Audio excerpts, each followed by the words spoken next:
안녕하세요. 책 읽어주는 루사입니다. 오늘은 공병호 박사의 도둑놈들 선거 어떻게 훔쳤나 1권인데요. 공병호 연구소에서 나왔습니다.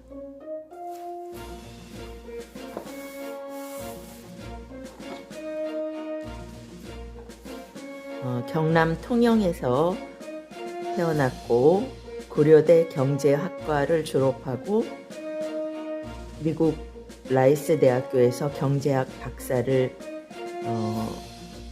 하신 공병호 박사의 책인데요.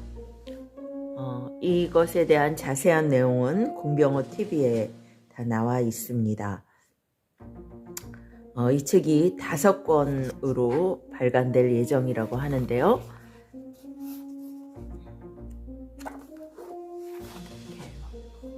1권은 선거 어떻게 훔쳤나, 2권은 2022 대선 어떻게 훔쳤나, 3권은 2022 대선 무슨 짓을 했나, 4권 2022 지방선거 어떻게 훔쳤나, 5권 2022 시군 구청장 선거 어떻게 훔쳤나 이렇게 되어 있습니다.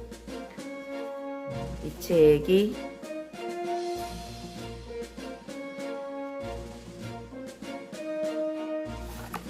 자세히 보면은 1월 16일 1권 1판 1쇄, 1월 26일 1판 2쇄가 발행됐네요.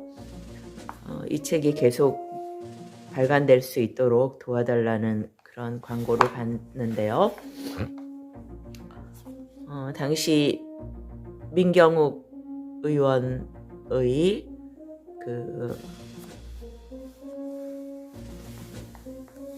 재검표를 위해서 적은 돈이지만 가세연에 돈을 보내기도 했었고요.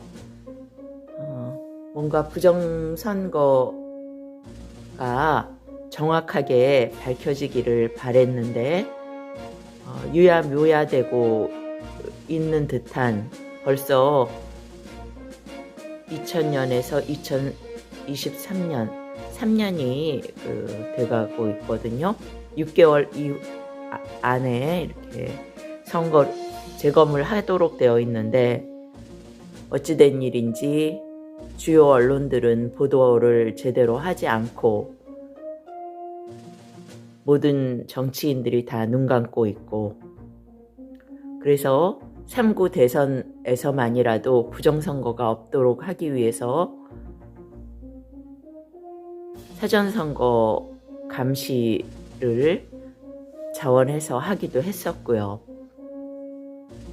그때 정말 심한 눈병 때문에 병원에 다니면서 선글라스 끼고 정말 죽기 살기로 그 추운 시간을 많지는 않지만 그래도 정말 내가 할 수 있는 최선을 다해서 부정선거를 막고 우리에게 투표권이 있어야 된다라는 진짜 간절한 마음을 가졌었는데 이 책을 보면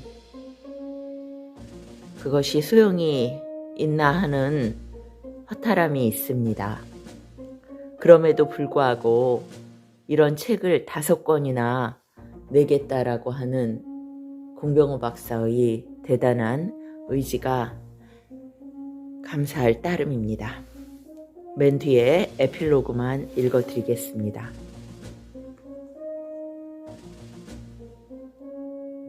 선거 사기 계속될 것.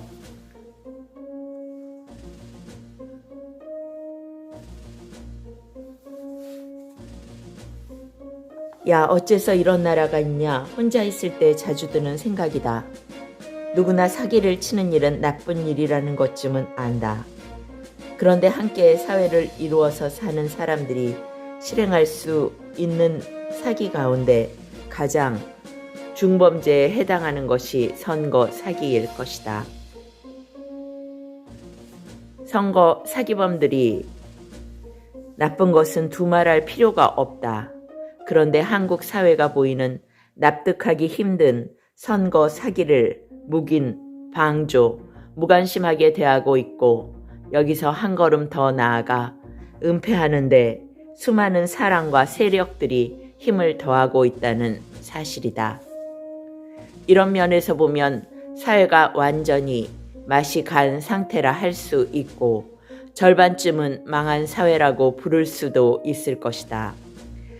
내 앞에서는 부정선거 붙자도 꺼내지 말라는 말을 시민사회단체 책임자들이 모인 자리에서 대통령실 강승규 시민사회 수석이 했다는 이야기를 전해들었다. 그도 4.15 총선에서 마포구 갑 통합당 후보로 출마해서 야무지게 사전투표 조작으로 피를 본 사람이 아닌가. 아마도 이것이 지금 대통령실의 분위기이고 대통령의 마음인 것이다. 이런 이야기를 들었을 때 부정선거를 저지른 자들도 문제지만 이것을 묵인방조 은폐하는 인간들도 모두 똑같다는 말이 절로 튀어나왔다. 선거 사기가 관행화되면 자유건 재산이건 생명을 지킬 수는 없다. 선거 사기를 치는 사람들의 궁극적인 목표는 근사함과 거리가 먼 것이다. 그냥 간단하게 이야기해서 우리끼리 잘해먹자는 것이다. 젊은 날 가졌던 이념이나 이상 따위는 세월과 함께 정치판에 뒹굴어온 자들에게는 사치나 장식에 지나지 않을 것이다. 그냥 손쉽게 우리끼리 잘 해먹는 방법 가운데서도 그들에게 쉽고 익숙한 것은 선거 사기질을 통해 권력을 쥐는 것이다. 권력을 쥐는 방법은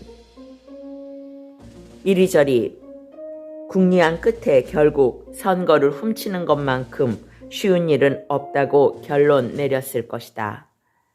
그들에게 많은 국민이 포함될 수는 없다.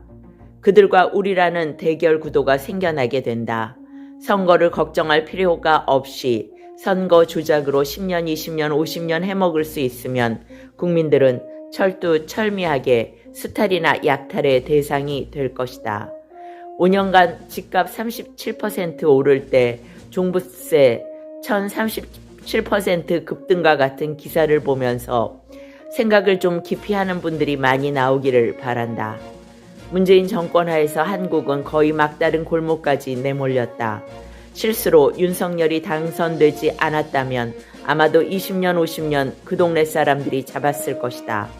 선거 결과를 프로그램으로 얼마든지 만들 수 있는데 무슨 수로 정권 교체가 가능하겠는가. 윤석열 정부, 국힘당 모두 자신들이 5년짜리 산소 마스크를 단 정권이라는 것을 아는지 모르는지 궁금하다. 사전투표 독려에 나선 윤석열의 당선은 그냥 그쪽 선거 선수들이 경북과 대구에서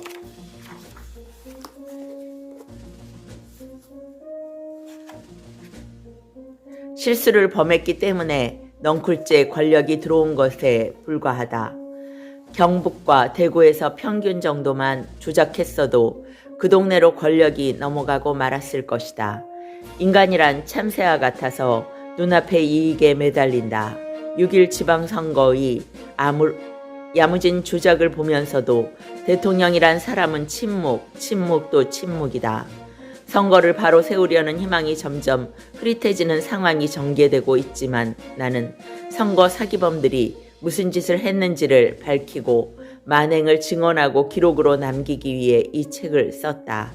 세상에 그 똑똑한 인간들도 많지만 이 작업의 증거 자료들은 대부분 제야 전문가가 누구의 도움도 받지 않고 혼자서 다 찾아냈다. 한국 역사가 늘 그랬다. 배우고 가진 높은 양반들은 나라의 운명이 풍전등화와 같아도 다들 권력 다툼에 목을 매달고 나라의 안위에는 별반 관심이 없었다.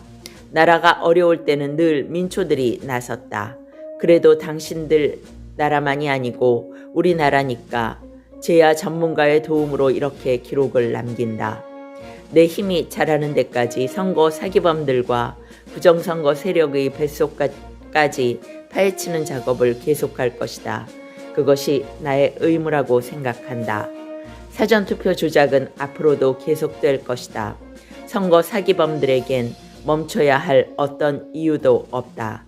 처벌받지 않는데 왜 멈춰야 하는가? 부정선거는 역사적 사실만이 아니라 현재와 미래에 우리 모두의 목숨과 명운이 걸린 사안이다. 자식들 세대를 생각하면 도저히 이렇게 그냥 넘어가서는 안 된다. 많은 분이 각성하고 나라를 되찾기 위한 운동에 힘을 더해주기를 간곡히 부탁드린다.